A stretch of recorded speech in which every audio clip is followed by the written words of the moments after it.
मध्य हिमालय। यह पर्वत श्रृंखला महान हिमालय के दक्षिण में तथा शिवालिक श्रेणी के उत्तर में, पश्चिम में सिंधु नदी से लेकर पूरब में गंगा के मुहाने तक फैला है। कहाँ तक फैला है? सिंधु नदी के मोड़ से लेकर के गंगा के मुहाने तक फैला है, जिसकी लंबाई 2400 किलोमीटर है तथा चौड़ाई 80 किलोमीटर से लेकर 100 किलोमीटर तक पाई जाती है, जिसकी औसत ऊंचाई 5000 मीटर है तथा यह पर्वत अधिक चौड़ा है। इस भाग में नदियां वी आकार में बहती हुई गार्ज कैनियन बनाती हैं।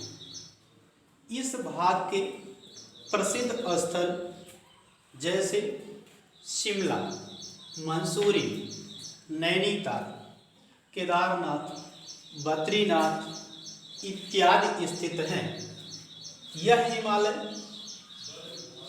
जलवायु तथा स्वास्थ्य के दृष्टिकोण से लाभदायक है, इसलिए विदेशी पर्यटक इसको देखने के लिए प्रतिवर्ष यहाँ आते हैं।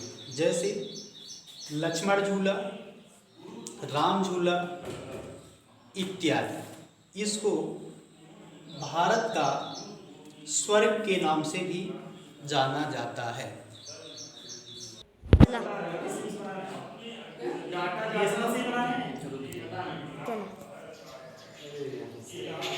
निम्न हिमालय।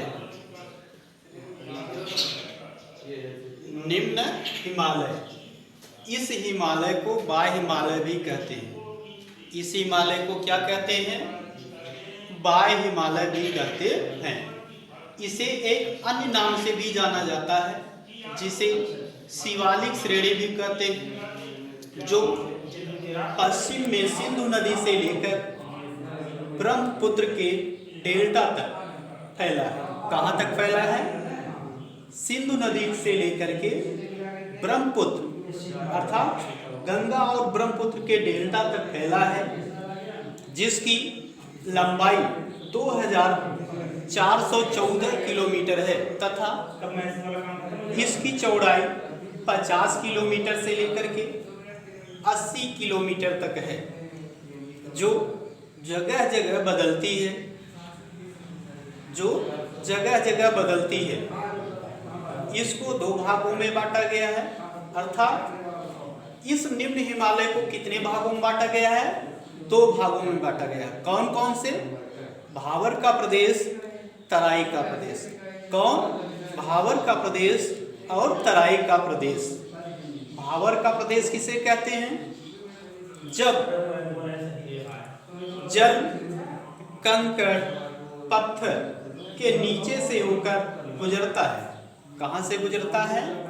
जब जल कंकड़ पत्थर के नीचे से होकर गुजरता है तो उसे भावर का प्रदेश कहते हैं। क्या कहते हैं? जब जल कंकड़ पत्थर के नीचे से होकर गुजरता है तो भावर का प्रदेश कहते हैं। तराई का प्रदेश किसे कहते हैं? जब जल कंकड़ पत्थर के नीचे से होकर गुजरते हुए पुनः दिखाई देने लगता है, उसे तराई का प्रदेश कहते हैं। इसको अन्य नाम से भी जानते हैं, जैसे इस घाटियों में जहाँ से नदियाँ निकलती हैं उसे दून के नाम से जानते हैं, जैसे देहरादून, पूर्वादून, पतली दून इत्यादि। तथा जब ये नदियाँ अपनी पहाड़ी भाग को छोड़ करके मैदानी भागों में प्रवेश करती हैं, कहाँ प्रवेश करती हैं? मैदानी भागों में प्रवेश करती हैं, अर्थात कहाँ? तराई के प्रदेश में जब प्रवेश करते हैं तो इसे हम द्वार के नाम से जानते हैं। किस नाम से जानते हैं? द्वार के नाम से भी जानते हैं, जैसे हरिद्वार। इसके अतिरिक्त यहाँ पर कुछ घास भूमियाँ जैसे घासें पाई जाती हैं जिसे हम मर्ग के नाम से जानते हैं। किस नाम से जानते हैं? मर्ग के नाम से जानते हैं, जैसे सोनमर्ग, गुलमर्ग इत्यादि।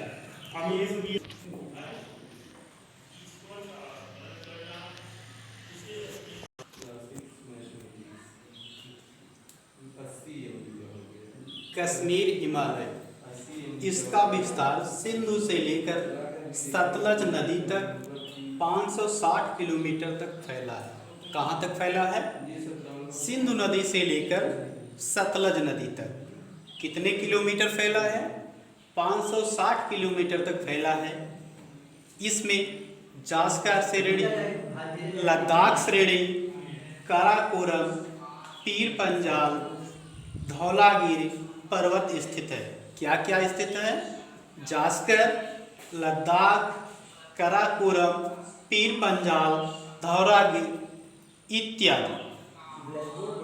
दूसरा है कुमाऊं हिमालय। क्या है?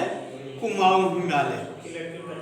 इसका विस्तार सतलज नदी से लेकर काली नदी तक 320 किलोमीटर तक फैला है। कहाँ तक फैला है? सतलज नदी से लेकर काली नदी तक 320 किलोमीटर तक फैला है। क्या फैला है? कुमाऊं हिमालय। इसमें बद्रीनाथ, केदारनाथ, नंदा देवी, कामेर इत्यादि सम्मिलित हैं। क्या क्या सम्मिलित हैं? बद्रीनाथ, केदारनाथ, नंदा देवी, कामेर इत्यादि। तीसरा है नेपाल हिमालय। क्या है? नेपाल हिमालय। यह काली नदी से लेकर तीस्ता नदी तक, कहाँ से लेकर के? काली नदी से लेकर तीस्ता नदी तक 800 किलोमीटर तक फैला है। कहाँ तक फैला है? तीस्ता नदी तक 800 किलोमीटर तक फैला है, जो नेपाल देश में स्थित है, जिसमें माउंट एवरेस्ट यानी विश्व की सबसे ऊंची चोटी, क्या? विश्व की सबसे ऊंची चोटी माउंट एवरेस्ट, जिसकी औसत ऊंचाई 8,850 मीटर है, वह स्थित है। नंबर 4, असम हिमालय। कौन हिमालय? असम हिमालय। यह कहाँ से कहाँ तक फैला है? यह तीस्ता से लेकर के, कहाँ से? तीस्ता नदी से लेकर के ब्रह्मपुत्र नदी तक। कहाँ से कहाँ तक? तीस्ता नदी से लेकर के ब्रह्मपुत्र नदी तक फैला है। इसकी लंबाई कितनी है? 720 किलोमीटर तक। कितनी है? 720 किलोमीटर तक फैला है। इसमें सिक्किम, असम, अरुणाचल प्रदेश क्या क्या स्थित है? सिक्किम, असम, अरुणाचल प्रदेश स्थित है।